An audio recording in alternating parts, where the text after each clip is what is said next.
Lloyd Vance's Insider Football is back for another week on 1029 The Game and the Broad Street South Network. So glad to be with everybody. I know we're on a little hiatus with the holidays. We are back. It was crazy holidays for me. I had a little cold. I was down a couple days. But, not as down as a team we're probably going to talk about more than anybody. Let me bring my tag team partner in Kevin Midgette. We're going to talk about these Philadelphia Eagles first, Kevin, but how are your holidays? How are you doing, sir? Holidays were great. Thank you so much, Lloyd. I hope you and your family had a great holiday as well. That being said, about this team in South Philly, the holidays weren't going as great. Let's put it that way. Yeah, they needed to get a bunch of coal in their stocking, particularly head coach Nick Sirianni. This Philadelphia Eagles team limps into the playoffs as they're going to play the Tampa Bay Buccaneers next Monday night. They lose this week 27-10 to the hated New York Giants in a game they were really never in. It just was ugly. It was 24-3 at halftime. You started seeing Eagles players getting hurt, and I started hearing from a lot of fans of the team, and they were all like, maybe just get these guys off the field because you started seeing A.J. Brown get a knee injury. You see Blankenship went down as well. And then you had Jalen Hurts. He hurt his finger on his throwing hand, no less. And what a crazy game. As I said, 27-10. Did not really show up this week. And it's kind of foreshadowing going into the playoffs, Kevin. The Eagles have lost 5 of 6 games after that great 10-1 start. And you know me, I've always talked about this defense. This defense is just not good enough. Big Achilles heel for this team. And they allowed 415 yards, total yards to the Giants. Let's not forget that's a 6-win Giants team. And they also allowed 311 passing yards to Tyrod Taylor. So, do you need some antacid or are you ready to talk about this? I just think all right, let's put it this way. As Eagles fans, we all were looking at this gauntlet of 6 games. Let's get through these 6 games. And we were fine. We got through it and lost a game here, too. Got blown out. San Fran, Dallas, blah, blah, blah. But the back end, we're like, oh, we got these. We'll pick these ones up. I feel so dirty for watching and rooting for the Dallas Cowboys to beat the Detroit Lions for the 2 seed. And Dallas goes and beats Detroit. And I'm like, all right, I feel gross. It's fine. And then the Arizona game. And then I'm rooting for Washington. Yeah, they're going to win. The team's bad, Lloyd. It's just bad. I don't know if they won a couple of squeakers in the beginning. They played well against Kansas City, Miami, but they're not good, and it's going to fall on Nick Sirianni and this coaching staff. Yes, and we know this is get out the door Monday or Black Monday around National Football League, where we're seeing a lot of teams jettison coaches and staffs, and you're starting to wonder. Jeffrey Lurie, this would be unprecedented. We haven't really seen this around Philadelphia except for the Chip Kelly era where Lurie said, we're going to do a total reboot. That was after 2 and some change. This is after, Sirianni's only been here two almost 3 years. He's made the playoffs every year. And then last year, the team made the Super Bowl. So it would be unprecedented. I know we were talking before we went on the air, you, me, and our producer Angel talking about, have we seen this around the National Football League? I know I've covered the league for almost 20 years now.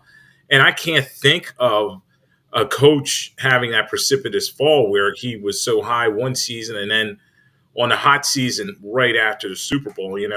I thought maybe, we saw Doug Peterson.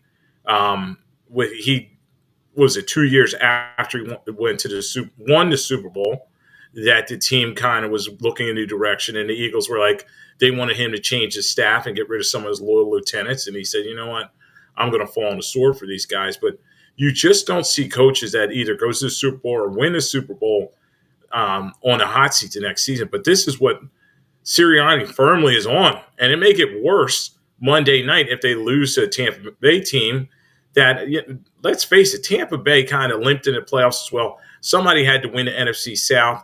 They beat the Carolina Panthers 9-0. You talk about feeling dirty. It was just a game. I was just like, oh, why am I watching this? But, You figured that was going to be the Eagles' opponent, but could the Eagles possibly lose to Tampa Bay? Oh, most definitely. There's no way that you're going to say. And the fact that the Eagles are the favorite, it's like, really? Really? It kind of reminds me of when the Atlanta Falcons and the Vikings and everyone came in as a favorite against the Eagles during the Super Bowl run. It was like, why are the Eagles a Mm-hmm. favorite against Tampa Bay? Although I believe, if I'm not wrong, Tampa Bay only scored 13 points the week before. They scored 9 this past week. No, they got a shot. They got a Yeah. punch So of a shot.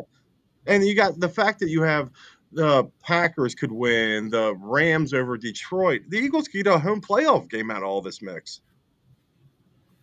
yeah, and they've always played better at home. I know it left a sour taste in the fans about that Arizona game the week before, and I heard from all my friends and family, particularly my sister and my father, who were season ticket holders, and that with that Arizona loss really was just like wow. It was kind of an eye opener to Philadelphia and I think the fan base because it they just they let Arizona come in there and kick their butt in their own stadium, and you're just like, okay, this team is pretty deficient. And I've talked about the defense all along, but even offensively, they're just struggling so much. They're predictable. To give an example, when I pulled the numbers as I do after every game, offensively, the Eagles were 5 of 13 against the Giants on third down, 0 for 1 on fourth down. So they're just not getting done in these key situations. And in terms of their passing, they only had 166 total passing yards in this game, whether that was Mariota or Hurts. And if they don't have Devontae Smith's got a banged up ankle. You have AJ Brown, who it's a knee. They're saying he's going to try to give it a go this week in practice and try to get out there Monday. But if those two guys are banged up or not 100%, that's really going to affect this offense because it really runs to those two guys. You got to mention also Jalen Hurts' banged up passing hand as well in that mix. Yes. And the fact is, the one person I listen to in media is Ron Jaworski. Ron watches all the tape. Ron knows everything. We all can agree on that. That being said, Ron after the Giants game, I think we hit rock bottom. And then after the Arizona game, rather, he's like, oh no, this has to be rock bottom. He was mad after this past week. He was heated. Yeah. To hear Ron Jaworski, the most positive guy I've ever heard in Philadelphia sports, be that mad, I was like, we got a problem here. Yes, and he was breaking everything down. He talked X's and O's, the lack of execution, and the biggest thing is just pure want-to. When I look at this team, something is fractured. And I talked to a lot of guys around the team, and they've had these player-only meetings, and whenever you keep hearing, oh, we're talking about it, we're getting better, and They're in escape rooms, that's not a Lloyd. good thing. They're in escape rooms. AJ's leading escape rooms. Yeah, they got the good teams already are on the same page by this point in the season. I mean, but as you get into November, December, January, these are championship rounds of an NFL season, and you want to be playing your best football. And this team Oh, yeah. just is not. And I got to point back to the head coach; he's not pushing the right buttons. And then at the press conference yesterday, he stands up there and he says, I don't really know. That's not what you want to hear from your head man. And I know that's not what Jeffrey Lurie and Howie Roseman, their general manager, want to hear. That this guy's got to have a game plan. And you're starting to wonder, I was listening earlier to Angel and Rich Quinones' show, and they talked about, is this guy a fraud? You don't want to use that term, but even though he's winning these games, is it because the roster was loaded last year with a lot of Super Bowl guys that are still around? They had a nice schedule that kind of came together with quarterbacks. They were playing a lot of backups last year, guys like Cooper Rush and some other backups. But, you just wonder, where does this team go? And Sirianni, is he the right guy to clean this up? I think it's one of those things. It's like, remember the Ray Rhodes days where it's like you're breaking into your house, they're stealing this, they're stealing that, and that thing, it's white noise in the background after a while. Right. Sirianni's flower growing, plant growing stuff. It's like, you know what else? That's white noise in the background, man. You have to get in some people's tails sometimes, and your coordinators. I get it. Everyone gets plucked after you go to the Super Bowl. You know, Gannon, Steichen, all those guys. That being said, there are some poor choices for some coordinators right now. Yes, And the that's a play great. Yeah, calling's terrible. And as much as I hated when Bosa said it, he was right on San Fran game. We figured him out. We gave him the blueprint. Everyone's following the blueprint. yeah. And that was a great point, Kevin, that you just made.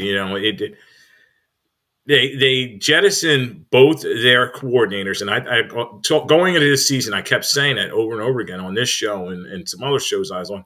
That was their biggest loss. You always talk about guys coming in, guys leaving, but you lose Shane Steichen to the Colts, lose Gannon, who I was not a fan of to begin with, but he goes to the Cardinals. But they both did a better job than the gentleman they hired. Johnson, I think, has a chance to maybe survive this. They do have Marcus Brady on their staff. He was the offensive coordinator at one point with the Colts, pretty close to not Shane Steichen, to Sirianni. And I think maybe they'll try to fix this offense. But as you said, very predictable on the offense. And that's where I would have hoped Sirianni would have stepped in. You see that so often, like with the Rams, for example. Like McVay has the pulse of that offense. That was his calling card, even though he's the head coach. And Sirianni, he was supposed to know the offense inside and out, but I just don't know if he's in these design sessions or some guys, when you give them the marker at the whiteboard, they get it done. Maybe he's just not a guy at the whiteboard that can convey a message, and you start wondering, okay, he's always been good about pumping them up in terms of it's Dallas week, with the shirt on, and he's on WIP saying all this, rah-rah stuff. But is he a teaching coach? And that's what this group needs at this point. I'm going to go on a limb right now, Lloyd. I'm going to say he's a fraud Instagram coach. He wants to be seen in the T-shirts. He wants to be seen doing this, doing that. Is he doing the stuff inside the building? I'm not thinking he's doing it. I don't see these guys doing it. I see them getting worse and worse and more disinterested, rather, I should say, each week. They rolled over yesterday. There was no doubt in my mind they rolled over. They did have something to play for when that game started, and they were down 24-0. That's coaching. And you kept saying, you know what, they're going to have some pride because they do have veterans. I know Fletcher Cox did not dress for this game, but this is it. The Kelsey brothers probably are both going to step away. Everybody I've talked to said they're older, they're tired of getting beat up, and they're 35, 36. They're going to be looking to new stages of their lives. So probably Kelsey. Both have Super Bowl wins already. They don't need to go through all this. Yeah. Exactly. And Kelsey, you thought Kelsey, Brandon Graham, some of these older guys would help lead these younger guys. But there's some of these younger guys, as you said, the message is just not getting through to them. And there's some dissension in the ranks. And then, I'm a defensive guy. So defense is a mess. And I think if they decide to bring Sirianni back, that's where he's going to, you hate to say find a scapegoat, but I think, Sean Desai, he will be gone. Oh, yeah. Matt Patricia, a guy who the Eagles hung a ton of yards on him in the Super Bowl to begin with. I don't know why they thought he was a coach in waiting. The defense actually gotten worse, in my opinion, than they were since he took over. And they're always going to talk about injuries and this and that. And I was listening to Angel's show, and they were saying, some fans were like, oh, well, we have injuries. But you can't use injuries as an excuse. Every team is beat up at this point in the season. They're going to have key guys go down, and it's next man up. And the roster, there's some places where I can always take issue with Harry Roseman in terms of the linebackers and the safeties are not the best. But overall, this roster had a lot of talent going into the season, enough that, they should feel good about double-digit wins. Yeah, they're 11-6 and all that. But when you really take a microscope to it, lost 5 of 6, as we said. They're backing into the playoffs on a 2-game losing streak. And you're just wondering where this team is at. So, a lot of despondent Eagles fans. Hopefully they can get it together. Worry about beating the Bucks. That they're a beatable team. As I said, they only beat the Carolina Panthers 9-0 in a must-win situation. And Baker Mayfield, he's hot and he's cold. The main guy they're going to have to worry about is Mike Evans. On the outside, he had his umpteenth 1,000-yard season. He's played very well for them. They have a nice back, Rashad White, who's done some nice thing in terms of screen passes and all that.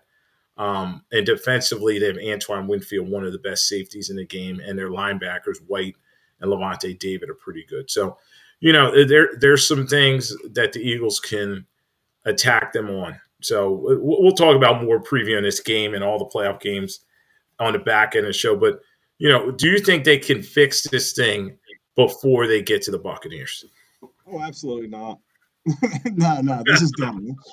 Can they beat the Bucs? Most definitely, but yeah, no, they're not going anywhere. This is it. They might win a game like a double doink game where you're happy to get that one, that kind of thing. Oh, got an extra bonus playoff game. I know it's bad when I'm like, oh, Britton Covey looks good. That's bad. When I'm noticing Britton Covey's out there doing some stuff. And I know, though, I believe the Buccaneers are one of the top three. I think they're number 3 in blitz rate. The Eagles aren't good against the blitz. Yeah. So, yeah, this is going to be a problem. Mr. Godwin in there as well with Mike Evans. Yeah, this is going to be a problem. Yeah, and I'm looking at a snapshot of the Bucs season. So they started 2-0. They won at Minnesota. The Chicago. Week 3, they did play the Eagles, in Tampa, and the Eagles blew the doors off of them. Then they lost at New Orleans. They had their bye. Then they lost to Detroit. They lost to Atlanta. They lost to Buffalo. They lost to the Texans. So they had a bad lull there. And then they beat the Tennessee Titans, lost to San Fran, at Indianapolis, and then they had a nice stretch at the end. They beat Carolina, beat Atlanta, beat the Packers, lost to Jacksonville, lost to the Saints, and then they saved their season beating Carolina. So they cleaned up on their division where all those teams, you could throw them in a hat. They're 9-8, but the other two teams finished 8-9. So as I said, this is a team, this is no juggernaut. This is not the 2007 New England Patriots that they're facing. No, it's like even when Tom Brady was there a couple of years ago. It's like, they can win this game, but who's going to show up on that team? That's the question. Yeah, and then if they do win the game, my son was already saying, well, they win the game, then they maybe play Dallas or San Francisco, and do you feel good about them playing either of them on the road, especially in the Jerry Dome? I just remember a snow playoff game. This has to be around 95. Yes. Yeah, 94, 95. And the Eagles are down 40 points. Chris T. Jones from the University of Miami, he was from the Hurricanes, scores a touchdown at the very end. We're down 40 points. What's he do? He spikes the ball and starts dancing. And it's like, oh, God, no. I remember that one. And then Randall Cunningham, I think he was having his baby or something, and he couldn't get out of there, and he got trapped, a snowstorm. And I just remember that was a long – whenever you lose in the playoffs at Dallas, it makes for a long offseason, because I remember everybody still talking about a couple of years ago where a team I covered where Donovan was playing the banjo, the air banjo going into the stadium. That was horrible. It was so bad. And then Dallas blew the doors off him. So, excuse me. Yeah, so got to take 1 week at a time, but that was in bad memories, and hopefully for all the Eagles fans, they can turn this thing around and at least get one win in the playoffs, and they can feel better. If not, and if it's bad enough, I heard you say that earlier, if it's bad enough, Sirianni could firmly be on the hot seat. Laurie and Roseman will have to have a conversation with him. If they lose in the playoffs, this round, possibly next round, if they lose, I don't know, I'll throw a number out there, 30-10. Definitely. That's fireable. If you lose by 3-7, 3-10, you're all right. Lloyd, there is one question I want to ask you before we move on to the rest of the league. Yeah. How bad is Marcus Mariota? Oh, he's terrible. And it's interesting because the one game I covered this year, Kevin, I went to I was in a stadium for the preseason game against the Browns, and the Browns' young quarterback DTR was running around making a lot of nice plays and all this. And then the Eagles had Mariota playing, and I told Rich Kionis after the show, I was like, he was terrible. He just couldn't make any reads. He couldn't make easy throws, and he's playing against the guys that are fourth and fifth on the depth chart, and Yeah. it's just one of you talk about a pitcher losing his fastball. I mean, that's him. And he had such high expectations coming in from Oregon into the NFL. He's one of the top players, and he had a couple okay seasons with the Titans, but very nice man. I watched a lot of that Netflix show with him and Patrick Mahomes, but his time's waning in National Football League. It's always one of those things too when you say something, you're about to say something bad about somebody. Very nice man. She'll give her the shit off your back. It's like, but he does a lot of great things in the community. Oh Lord. Anyway, just want to get that out there. Thank you. Yeah, and it was funny, Kevin, because he comes in. What did he throw? Was that a fumble or an interception? Like his first play, he came in. Yeah. He was trying and I could hear Angel made the mistake, and I was watching his show. He had they were playing the reactions of people at like Chickies and Pete's. And the people were, you feel bad for them. They're crying, all upset. How are they so bad? It's just like, wow. I thought it's an eye opener. I was like, all right, Marcus, let's go. And I was like, never mind. Yeah. Yeah, and somebody needs to send a memo to David Carr, who said put him in instead of Hurts. Are you watching this? Yeah. Oh, Lord. Well, that's enough on the Eagles. I know we'll come back to them probably later in the show. But you're listening to Lloyd Vance Insider Football on 1290 The Game and the Broad Street South Network. I'm Lloyd Vance. I'm here with Kevin Midgette, my co-host, and we're going around the NFL for Week 18. It's crazy. It goes so fast, Kevin. It's just like, wow. I guess I got to stick with my prediction of. My prediction at the beginning of the season, it was the Kansas City Chiefs versus the Niners in the Super Bowl. That's not looking too. I'm feeling good about one side. The other one, You're in the mix. Definitely. Yeah. And Rich Kionis, who I do a lot of stuff with, his pick was the Bengals and the Lions. So he lost his beloved Bengals, and the Lions are still there. Go Burrow. Yeah, that swings it. Yeah, I think everybody here in Philadelphia where I am is like anybody but Dallas. You know what I mean? Oh, right. They're probably going to get. Yeah, they're going to get T-shirts that say that. Oh yeah, my whole thing. If I have revisionist history right now, how about Buffalo versus the Rams? Yeah, it's interesting, Kevin. That when you look at this Bills team, and let's talk about that game because that was tremendous. That was Sunday Night Football. And it was for all the marbles in AFC East. You had the Buffalo Bills who were on a 4-game winning streak going down to Miami to face a Dolphins team. Let's face it, the Dolphins had only beat one team with a winning record, the Dallas Cowboys. Any other time they had faced a team that had some moxie or a good record, they lost. So, they hang 70 and everything else on bad teams. Yeah, right, on Denver and all those guys. And when you talk about the Bills, though, this was a slow start for them. Josh Allen came out there and he had 2 early interceptions, and then he had a bad pass at the end of the half where he threw the ball in play, and they didn't even get a field goal. So you're watching this, and you're like, oh, man, they may blow their opportunity here, and they may look like the Jags, who we'll talk like about in a minute. One of these teams that they should win, but they're not. But big kick return, and then Josh Allen stepped in from there. Josh Allen is one of those guys. He's like so close, and if he gets to win one time, he's going to rattle off like 3. He's like he just can't help himself being Josh Allen sometimes, throwing the picks, making the bad decision. But that being said, though, they're about to fire Buffalo's coach like 5 weeks ago, and then they go on this run. And Buffalo's that team that I wouldn't want to play right now. They can do it. They just don't know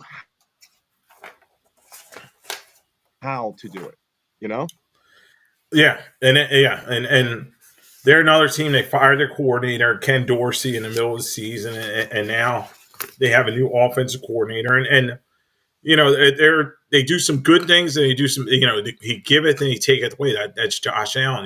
He leads the NFL in total touchdowns. He also is up there, I think, one or two interceptions. So And his but in interceptions this are game, bad interceptions. They're red zone interceptions, the ones that he yeah, usually throws. It's like he's forcing them. that one in that one in end zone. We're like, where are you throwing that ball? He threw it like right to him, and it's like, man.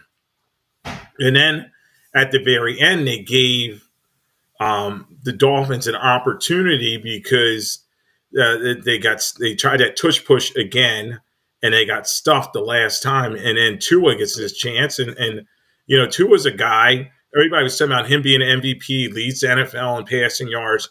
He throws a bad interception to end the game, basically for Oh, that was the a Dolphins. terrible interception. And the whole thing, the Josh Allen tush push. And I'm thinking about my friends are texting me. It's like, why is he jumping up high? Go low. It's like all these guys are like jumping Yeah, up high. Once again, Jalen Hurts squats 600 pounds, but at the same time, go low. Get it down yeah. there.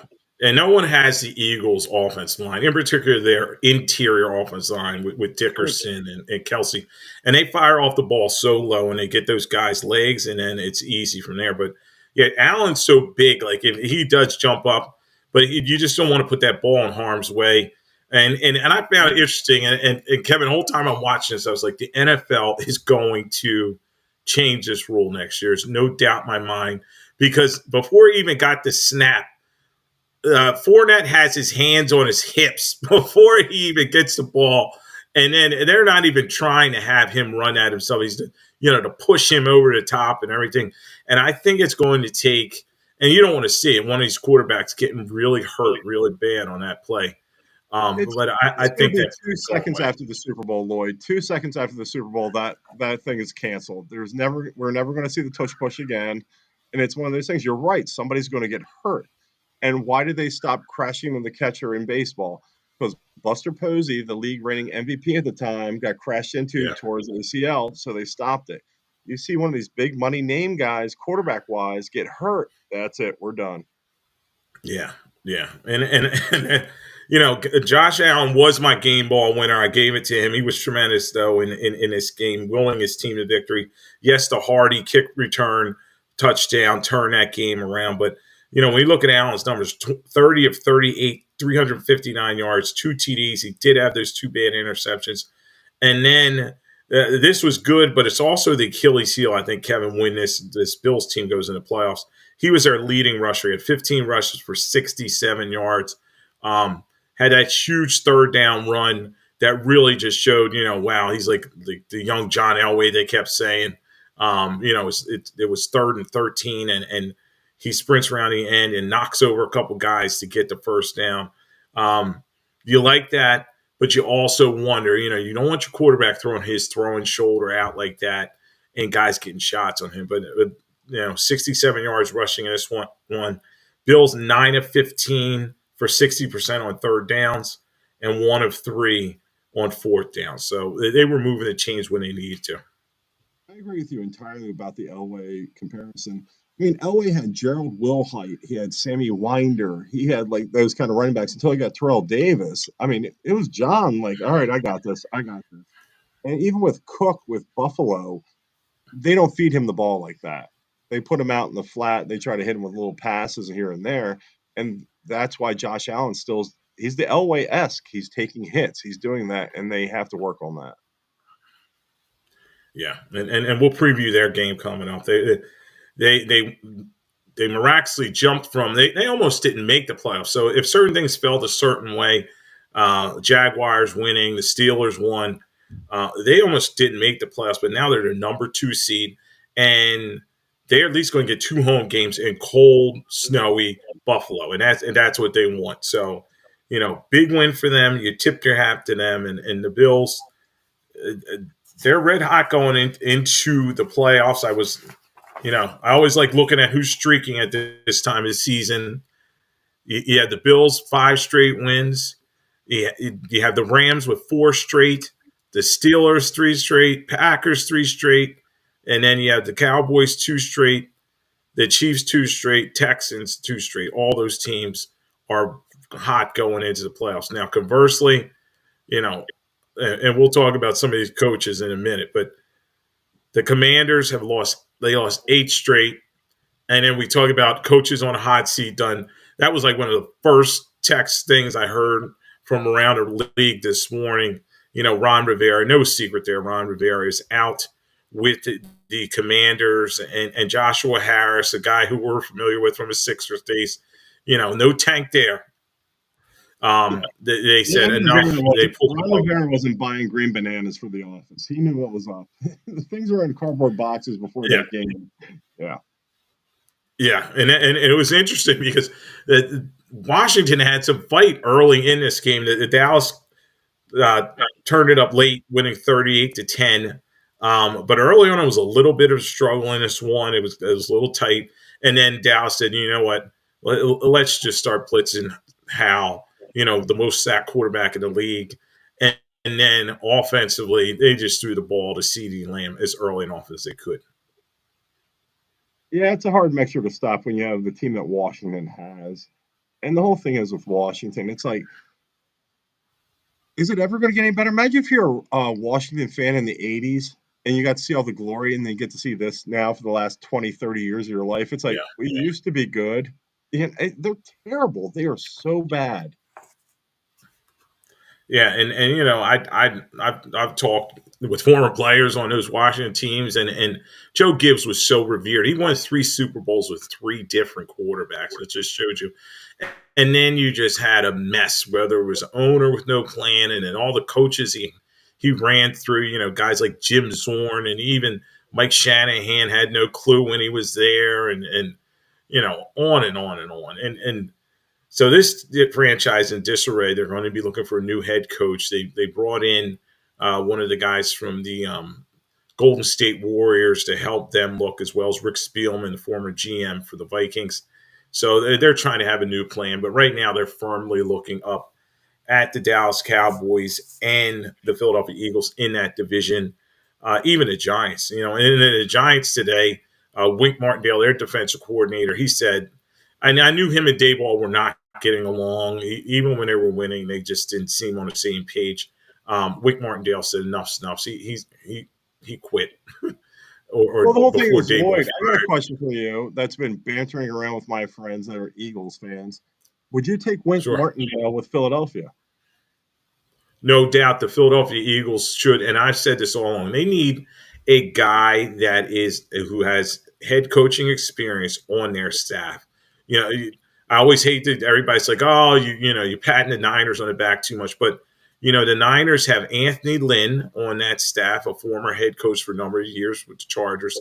And they also have Steve Wilkes, who was a former head coach of the Cardinals. He's their defensive coordinator. So these guys know what it takes to be a head coach in a league, and they can help mentor. And Kyle Shanahan's one of the better coaches out there, but they can help pull up a coach. So to answer your question, that's what the Eagles need. They need a Wink Martindale type for Sirianni, someone that could say, hey, look, man, I helped coordinate that Ravens team when they were one of the best out there, and I can bring this to the table here. And one of the Eagles teams that I covered near dear to my heart, and Eagles fans obviously, was Jim Johnson. With all he wanted to be was defensive coordinator. You know what I mean? He briefly was a head coach once, I think, in Seattle, but he was a guy, that's what he wanted to do. That was his side of football. And Andy Reid could lean on him. Andy didn't really need to worry about that side of the ball. Kind of like right now is Steve Spagnuolo. He let Spagnuolo run the show over there. So that's what the Eagles need. They need a guy like that that's going to be tough. And get that pass rush back, Kevin, because last year the Eagles had 70 sacks to lead National Football League. This year, I think they're finishing around 42 or so, and it's a vast difference. That line is just not getting the heat they used to. And then also, they're having like Hassan Reddick, their best pass rusher. They're having him drop in coverage. What is That's Patricia doing there? exactly what I was going to bring up to you. Thank you, my friend, for bringing that up. When Hassan Reddick is dropping back in coverage, are you kidding me? They paid this guy X amount of money to drop back in coverage. No, you rush the quarterback. Yeah, and you have that he's their strength, and that's they. Howie Roseman's always built this team. They say, okay, we get enough pressure that they don't need to worry about corners that are kind of deficient. And let's face it, this stage in their career, Slay has lost a step, and Bradbury I think has lost two steps. They did get Avonte Maddox back this week. We'll see if he's able to make a little bit more contribution. He was a little banged up, but Ringo and Ricks, these guys are young, and Blankenship, he makes good tackles, but he's not a coverage guy. And Byard, it just shows you that Tennessee knew something when they traded him to the Eagles. There's not much left in the tank there, so lots to Yeah, change on that defense. But yes, they need to bring in Martindale, and I think Kevin, and you can chime in. I really think at the end of the season, every time Laurie and Roseman have sessions with all their coaches and their staff, and they're going to have a tough talk with him, saying, "Look, if you want to come back, you're going to need to make some major changes." And I think defensively it's where they're going to focus their attention. I think you're absolutely 100% correct with the fact the Titans knew what they were doing with Byard. That was it. We got one interception out of the guy. Cool, whatever. Sidney Brown going down, that hurt. That hurt because that guy had a lot Yeah, of tenacity. He had that dog in him a little bit, and we lost him. yeah, Blankenship. I like Blankenship, but he's banged up here and there. Slay's old, and you're right about Bradbury. It's like two steps, more like maybe three steps he's lost. And it's like the secondary's not good enough. And that's what I'm worried about for the playoff game. Evans and Godwin. And it's just, I don't know. We've seen this movie before. We know what happens. That's it. yeah, yeah. And we'll keep going around the league here on Lloyd Vance Inside Football with Kevin Midgette and myself. We're on 102.9 The Game, the Broad Street South Network. Kevin, one of the games I really enjoyed watching was on Saturday. This game was win and you're in. It was playoff type situation. It was the Texans on the road. They go to Indianapolis, win this one 23-19, and it just showed you in this game the poise of, let's just hand him the award, the rookie of the year. I know Puka Nacua had a great season, a receiver from the Rams, but the award, the rookie of the year offensively is going to go to C.J. Stroud. Just a tremendous game for him, driving the football down the field. He had a very long touchdown pass in this game. And, Texas is going to be a fun team to watch. They're a young group. They have D'Amico Ryans, a guy who a lot of people said shouldn't have taken that job. There were other places that wanted him, but he wanted to go back to the Texans, and he's done a great job rebuilding his team. Stroud threw that 75-yard bomb on a laser to Nico Collins. And I was like, oh Yeah, my. Yeah, it was like one of those, like, I don't have a dog in the fight. I don't care, but I'm watching. I'm like, oh, Nelly, like, Keith Jackson style. Like, man, he got something there. I tell you what, coming out of that draft, I thought Richardson was the best quarterback out of it. Bryce Young, I was on the fence with. Stroud, I was like, I don't know. I was wrong. I, I own that yeah, one. and a I lot was of wrong. a lot of people, where we are, a lot of people are Penn Staters, and they always say, "Oh, all Ohio State quarterbacks stink." And you know what? Oh, yeah. From Joe Germain to even Art Schlichter. I'm showing my age and stuff, but Krenzel, Cardell Jones. I mean, these guys are bad. They were bad. Ohio State has had some bad quarterbacks, and Penn State has too, but that's another conversation. But CJ Stroud may have broken the mold. I mean, he is driving the football down the field, and he is throwing the ball with precision and a lot of confidence. Dude, you're killing me, man. You call out Cardell Jones, Krenzel? Oh my gosh, you had some nice call outs on that one. Yeah, he's unbelievable right now. And the fact is, he has good receivers there. I mean, you got Noah Brown healthy when he's healthy. They can do some stuff with Houston. And if I was a Houston Texans fan, I would be very enthusiastic right now. On the other hand, with Bryce Young with Carolina, I'm like, we might have messed up. Wow. And Yeah. I was talking to my sons about that yesterday. Worst trade, Deshaun Watson going to Cleveland and the boatload they spent for him, or the trade up that Carolina did with Chicago to get Bryce Young, who's looking like he's a total college system quarterback at this point. Mm-hmm. The whole thing is, too, Joe Flacco jerseys I saw are up 400% in Cleveland. I get it. He's on a nice run right now. But, I mean, are you buying a Flacco jersey? Really? You going to keep wearing that? He's had a nice run. That being said, they're like, should Flacco be the quarterback next year for Cleveland? You got $230 million in a guy. I think that's your guy. That's it. What's Yeah, going to be a worse guaranteed money contract? too. Oh, yeah. Oh, yeah. That stuff is paid for. My question, once again, to you, Lloyd, is what's going to be a worse contract? Deshaun Watson's contract with Cleveland or the Russell Wilson dead cap money for Denver? Oh wow! Mm-hmm. And Russell played. He was playing pretty well for the Broncos. He was up and down, but his numbers look good, and him and Sean Payton just could not get along. So much He's to the all point right. he's counting on He was all right. Stidham, and Oh, then yeah. he's talking about Kevin. It's going to be like $70 million in dead money, and Yes, sir. they're like, "Oh, maybe we can trade him." No one's going to take that contract in a trade. So apples comparison. Oh, that's tough. I'll go with Deshaun Watson because they gave him that money, and now Cleveland they're just kicking themselves. Jim Haslam, their owner, he's got to be saying, why did I bring this guy here? I gave him all this money, and he looks like a shell of himself after almost 2 years out of the game. Looks disinterested at points. His teammates. He's another quarterback. You wonder, do his teammates really like him? You know what I mean? Because they seem to like Flacco. They're rallying around him, making a lot of big plays for him. And, Deshaun Watson seems like just such a me guy. And yeah, I'm going to say that's bad. And also the NFLPA's mad at them and the league's mad at them because they gave him guaranteed money because they wanted that poison pill type contract so they would sign him. So, if you're a Falcons fan, you should be thanking your lucky stars because they were the other team in the mix to get him. Well, remember, if you're an Eagles fan, there was rumors about Deshaun Watson or even Russell Wilson coming to Philadelphia before they really signed on the Jalen. Can you imagine what the city of Philadelphia would be like now if you brought one of those Oh two my in? goodness. Yeah. And at least, Russell Wilson's corny and a lot of people don't like him in terms of, he's all about show with him and his wife Sierra and all that stuff.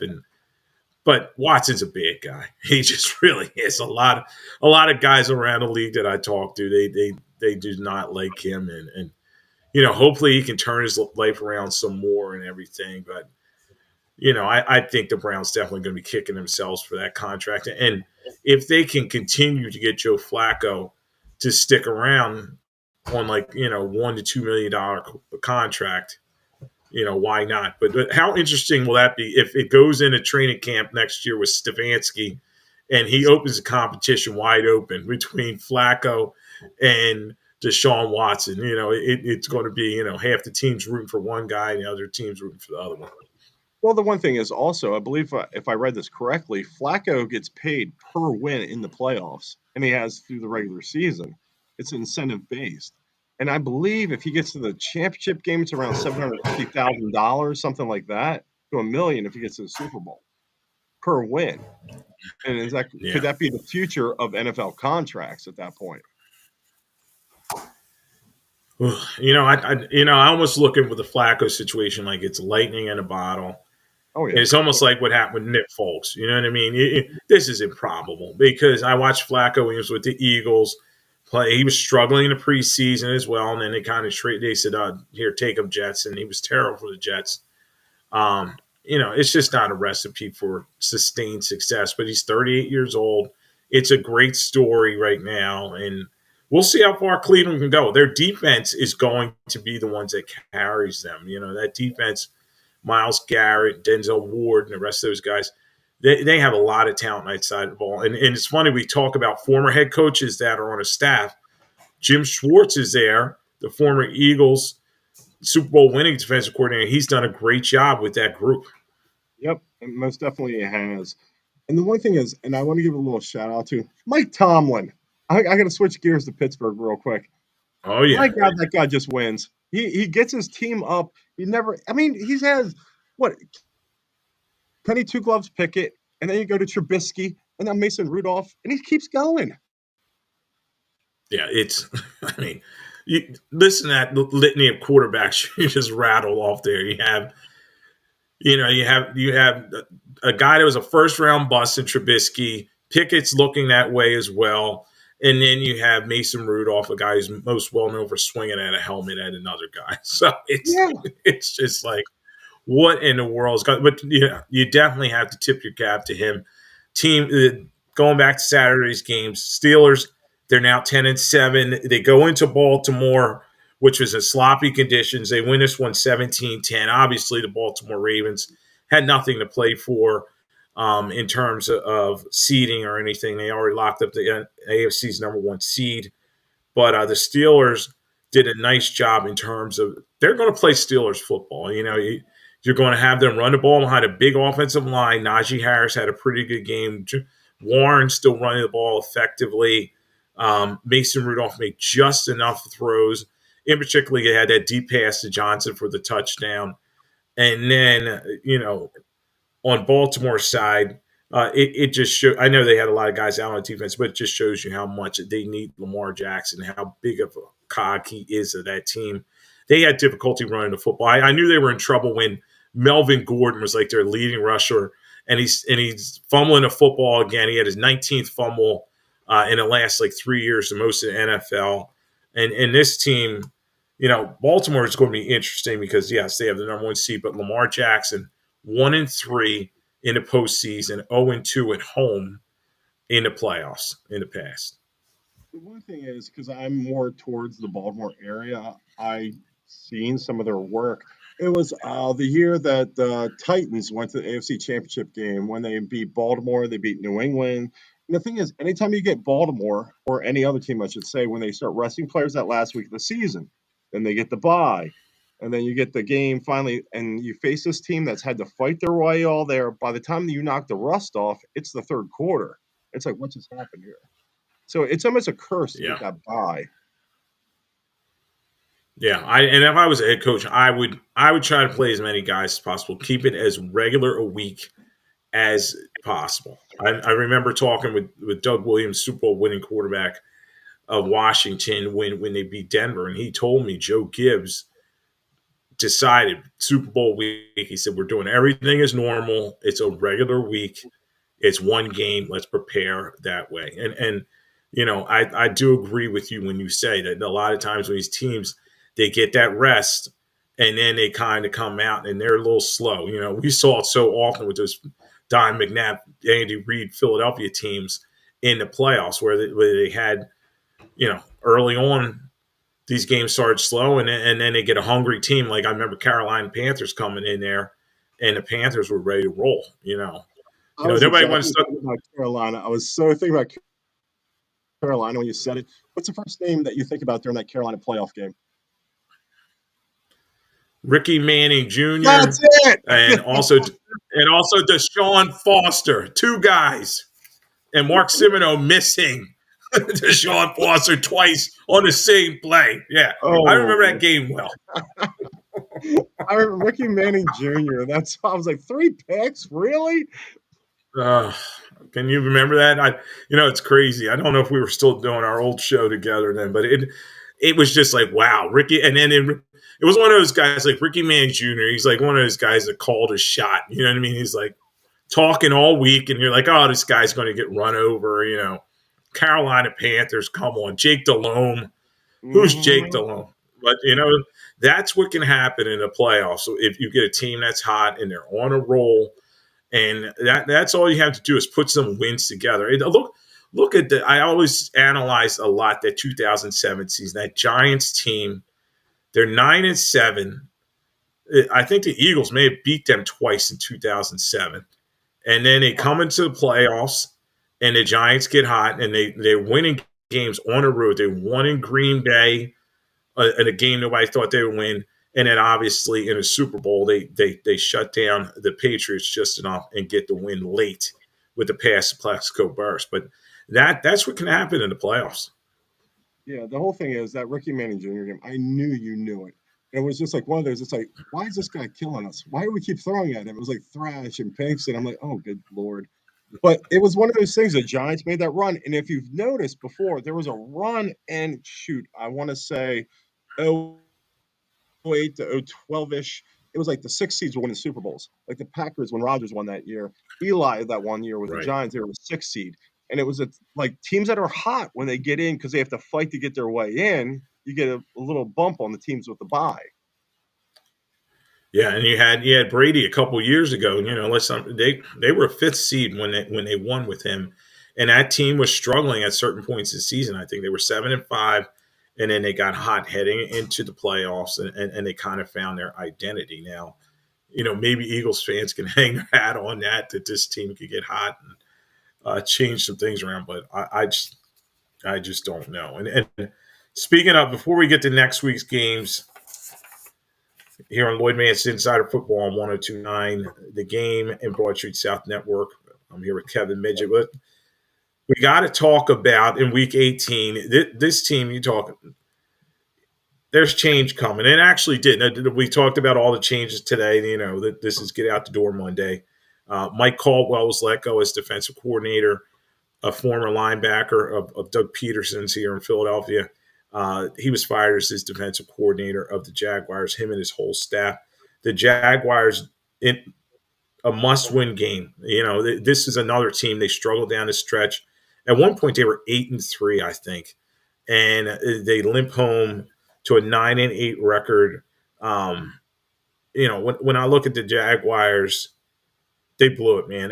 They're at home. They're playing the Tennessee Titans, who are a 5-win team at that point, and they lose to the Titans 28-20, and they allow Tannehill, who's one of the, Ryan Tannehill's restarting, Derrick Henry to run the football down their throat. But it was a game where I just thought Trevor Lawrence didn't kind of show up. He had a very bad game, and the Jaguars lose, and everybody's kind of questioning Doug Peterson. Obviously, I don't think he'll be going, but change coming there.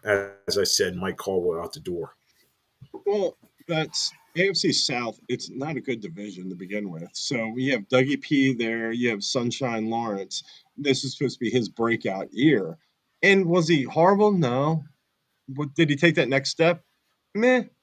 It's like they brought in Calvin Ridley after the year of suspension for gambling and everything else. It was like, all right, they're going to do some stuff here, and it's like they kind of fell flat, and it's enough to reboot it for one more year. But once again, anytime there's something wrong that happens, who goes? Coordinators go. Yeah, and Lawrence obviously is not going to go. He's their guy. They put their future in, but you got to start wondering about him. Is he a guy that can really carry a team? I was crunching his numbers, and he doesn't throw for a lot of touchdowns. He had some interceptions, and everybody's been following him since he was at Clemson and doing so well there. But the NFL is a totally different game, and it has not seemed to slow down for him in terms of the ease that he had in college. So as you said, they're always going to have an opportunity in that very bad AFC South. But you got Richardson that you were talking about earlier with the Colts. If he can come back healthy, they're a viable team. And then you have C.J. Stroud in that division as well. Tennessee, we'll see if Mike Vrabel is back. They have a new general manager there, Rand Carthon. They're going to have to look and see if they want Vrabel back. I think Vrabel may be contingent actually on Bill Belichick, and we can talk about that game. Belichick, what are you thinking there? It was snowing. It was ugly.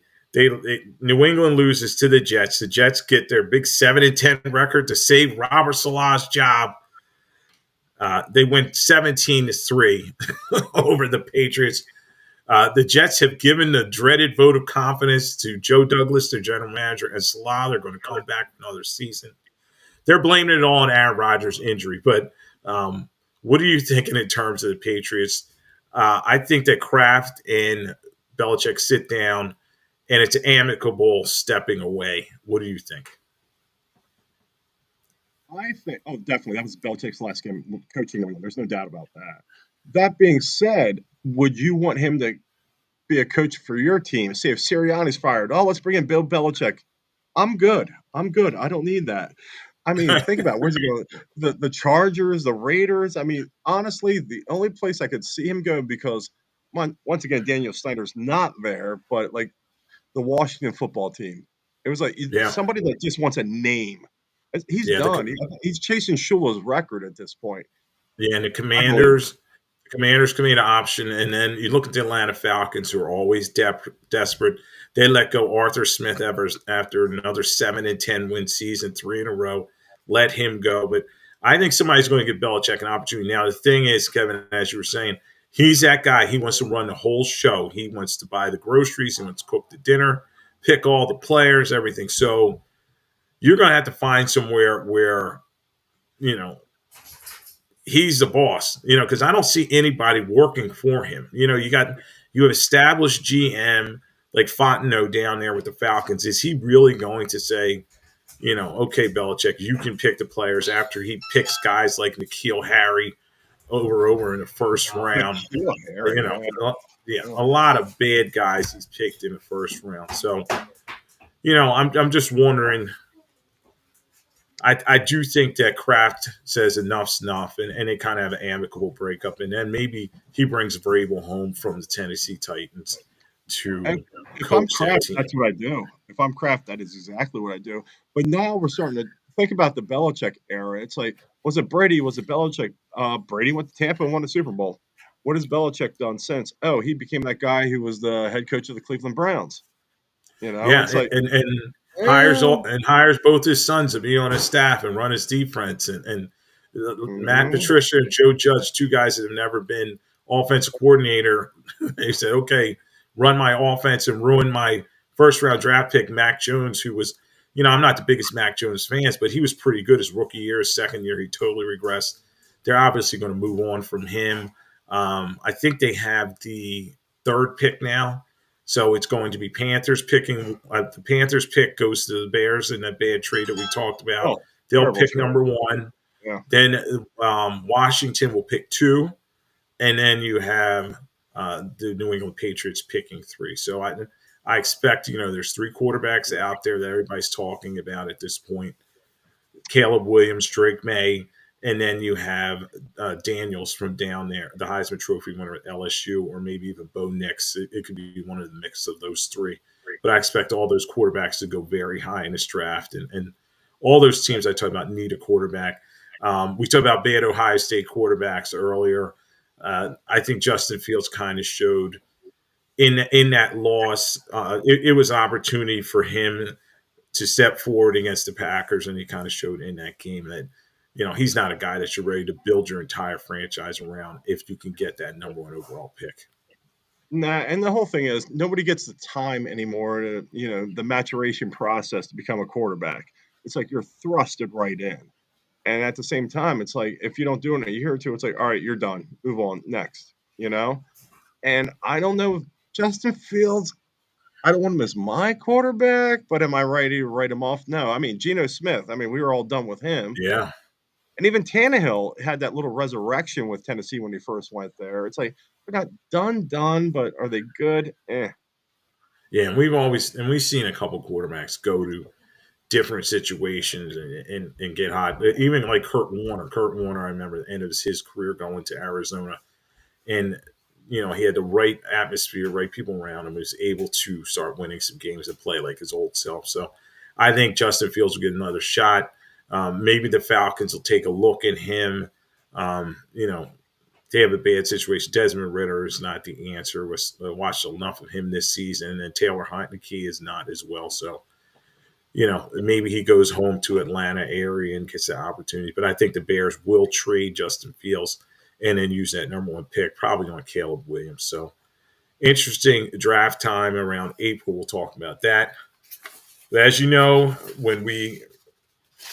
the last bit of the show, we look ahead, and Kevin, now they call it Super Wild Card Weekend. I think, and we talked about this before. The NFL wants to pinch every penny out of the public, and I think all right, they're going to add more games. They're going to put it on. One of the games is streaming on Peacock only, so you make people buy that, and then they put the game on. They put the Eagles game on Monday night. So now it's stretched across 3 days. and they're going to make sure that everybody's watching this and gambling on it and all that fun stuff. So, People what do you gamble? think? What? What? Yeah, what do you People think? gamble? Super I think they put a couple super on wild about card it. weekend, or did you like the old format? I think it's one of those things, that Peacock thing. Oh Lord, my phone was blowing up all day today. This is on Peacock. Can I borrow your Peacock? Blah blah blah. It's like, oh my God. It's terrible. It really is. They're trying to suck every dime out of the consumer that they possibly can. And there's no doubt. And the fact is, I like the 3 days of playoff games because I'm a football junkie and I want something on every day. That being said, my friends that work 9 to 5 jobs are not too happy about it. It's like, oh, great, they're starting this game. I have to do that. I just think it's a cash grab, and that's all it is. But it gives us something for like 3 days, so I'm cool with it. Yeah, yeah, and for the sports bars and all the, it'll give people the chance to go out and stuff. And but yeah, it's tough if you don't have these streaming services. One of my buddies, an old school guy, I swear he still has the rabbit ears on his TV. He's still looking for Channel 48 and all the UHF Tinfoiling it up, stations. yeah. And he's like, I can't believe they're streaming this. I don't have Prime. I don't have Peacock. It's like, all right, you need to get with the times, man. They're putting these games on. If you want to watch it, you better find somebody with that login, like you were saying. Yeah, I I'm not. remember the last one. I was like, I have so many streaming channels. I'm like, I'm not getting any more. I'm not getting any more. And this like Beastie Boys documentary came on Apple TV. I'm like, this is the last one. This is the last one I'm getting. I was like, all right, Yeah, I'm and then done. when you start comparing, I got all the streaming because I got rid of cable. But then you get all these streaming, and you're like, oh, 15 here, 15 there. Oh, next thing you know, it's Mm. close to $200 paying for cable. But you know, I I digress. All I'm with right, you on that, yeah. all right. So you're some Lloyd Vance Insider Football on 102.9 The Game in the Broad Street South Network. I'm here with Kevin Midgette. All right, we're going to go game by game. It starts on Saturday, as we said. Number 5, Cleveland Browns, 11-6. They are at the upstart number 4, Houston Texans, who have finished 10-7. In terms of watch, you can watch this on NBC. It's also on Peacock and Telemundo. But I've been back and forth on this game. The Browns have such a good defense, and the Texans are a young team. I just feel like the Texans are going to make a mistake here or there. The conditions will be real good. It's indoors, obviously, in Houston. I just think, Stroud or maybe even Singletary, the running back, that he's okay. He has a fumble or something. I think Cleveland's going to win this one in a very close game, particularly because of Myles Garrett and that defense. I think it's the under for people that dare to gamble on things. That being said, I thought Damian Pierce was going to be great this year, and apparently Singletary is now the lead running back. That being said, I take Houston in that one. Okay, yeah, that's I, good. I, I just think the Flacco magic has to burn out at some point. Yeah, and He got him like to the playoffs. He got into the playoffs, and that which was great. It's a great story, but I think Houston gets him. yeah, like we always say, we don't have a horse in the race on this one, and hopefully it's just a good watch. But I do agree that Cleveland offense can struggle at points, and Flacco. There are a couple games this season where he survived having 2 interceptions and turned it around. Houston is one of those scary teams, a young team that can put up points quickly, but it should be a good watch. All right, 8 o'clock Saturday, another AFC game. You have number 6 Miami Dolphins, who are kind of limping home. They've lost 2 straight, and then they're going to the Kansas City Chiefs. Andy Reid, uh, they won 2 straight games. I know Mahomes didn't play this week, but it's going to be interesting to see if what Tua can do. We talked about earlier where Tua had that bad interception to end the game against um, last night against the Bills. And also Miami is very beat up in this one. You saw Tyreek Hill kind of limping around. Waddle didn't play in the game last night. You also didn't have Mostert playing the game, and then they lost 2 of their linebackers to injury. I think Patrick Mahomes, he's rested. He did not play this week, so it's almost like a bye. Andy Reid off of a bye is pretty dangerous. And the game's in Kansas City. I think it's supposed to snow. As long as their receivers are not dropping the football, I think Kansas City wins this one, but I think it's going to be closer than people think. I think it's going to be a very close game. I think Pacheco is going to be a factor in that one. Healthy, good to go. I think Kansas City takes that one at home. I think Miami, they're just not there. There's too many elements that aren't adding up for them. So I like Andy Reid and the Chiefs in this one. And then we move to Sunday, 1 o'clock. This this is the number 7 Pittsburgh Steelers, who are 10-7 at the Buffalo Bills, and you know I almost feel like the Steelers are just happy to be there. We talked about the great work that Mike Tomlin did, winning, making a playoff spot, even though he had 3 quarterbacks that he started this year, and then the Buffalo Bills. It's going to be interesting because T.J. Watt has an MCL injury. It looked pretty bad yesterday. Yeah. I think that's going to affect them a lot. I think the Bills are on a great roll. As we said, they've won 5 straight games. Josh Allen, since the bye, has been playing at an MVP type level. As long as he doesn't turn the football over, I think the Bills can win this one. But the Bills have got to find a running game, whether it's James Cook or Leonard Fournette, who's there, someone other than Josh Allen. But I think they win this one over the Steelers. I agree with you entirely with the fact that Mike Tomlin's done a great job this year. Unbelievable coaching job. And I don't think he gets enough credit for the job that he does there.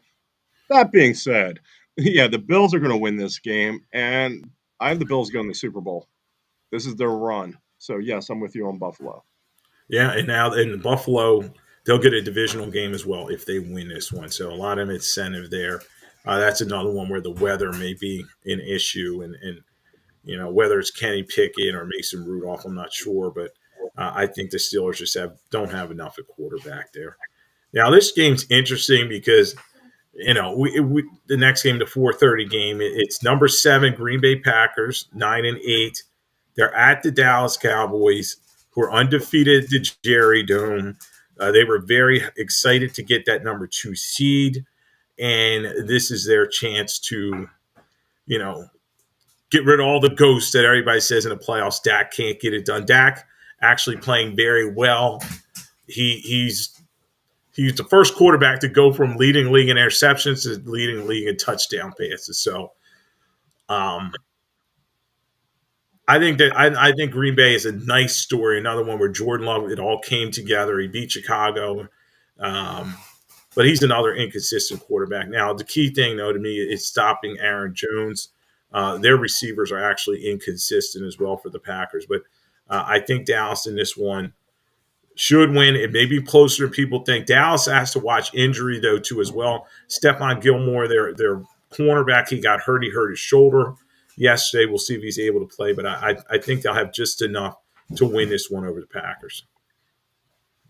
The Cowboys win this game. There's no doubt about it because there's going to be all this press about how Dak and McCarthy just beat the Packers. They've moved on to the next step. Don't get me wrong, Dallas will lose the next week. That being said, for Yeah. the Packers game, Christian Watson's been out pretty much all season long. You got Wicks who's coming back. Jaden Reed's going to be playing, perhaps.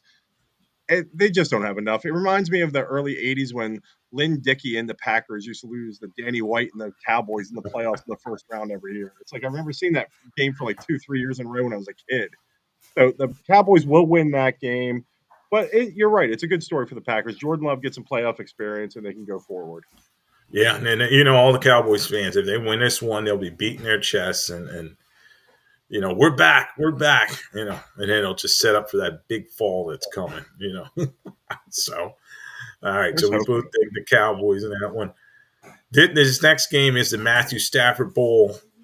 It's 8 p.m. It's the Rams, who are 10-7, very surprising team. I think they've won like 4 straight, and they're playing the Detroit Lions, who are 11-6. This game is on NBC as well. I've been back and forth on this one because there's a lot of ties between these two teams. We talked about Stafford.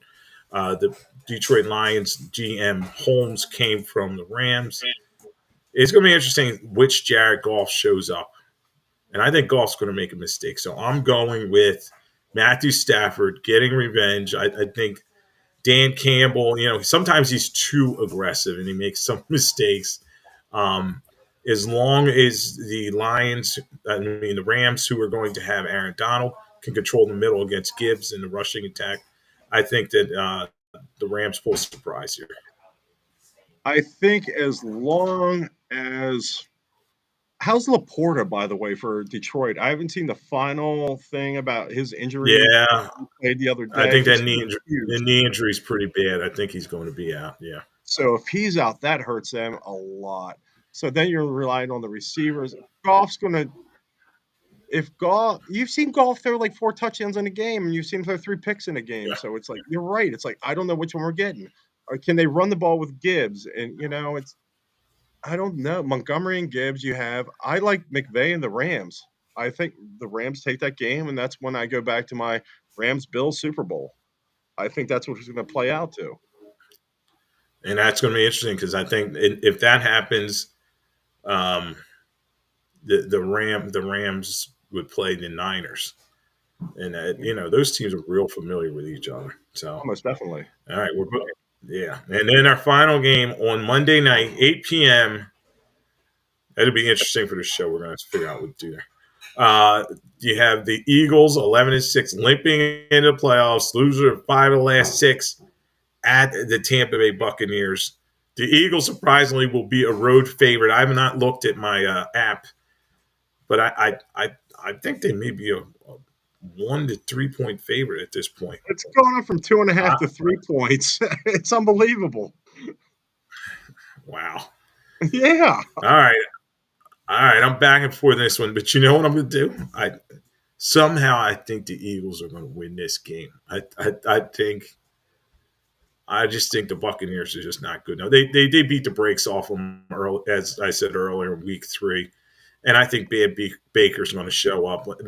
Yesterday, only put 9 points on the Panthers. I think the Eagles are going to find just enough. Maybe they'll run the football for once. Maybe they didn't really play Swift this week. Maybe they'll run the football and they'll get that win in Tampa Bay. But that would set up, if we're talking about our lineup here, that would set up Eagles at Dallas the next week.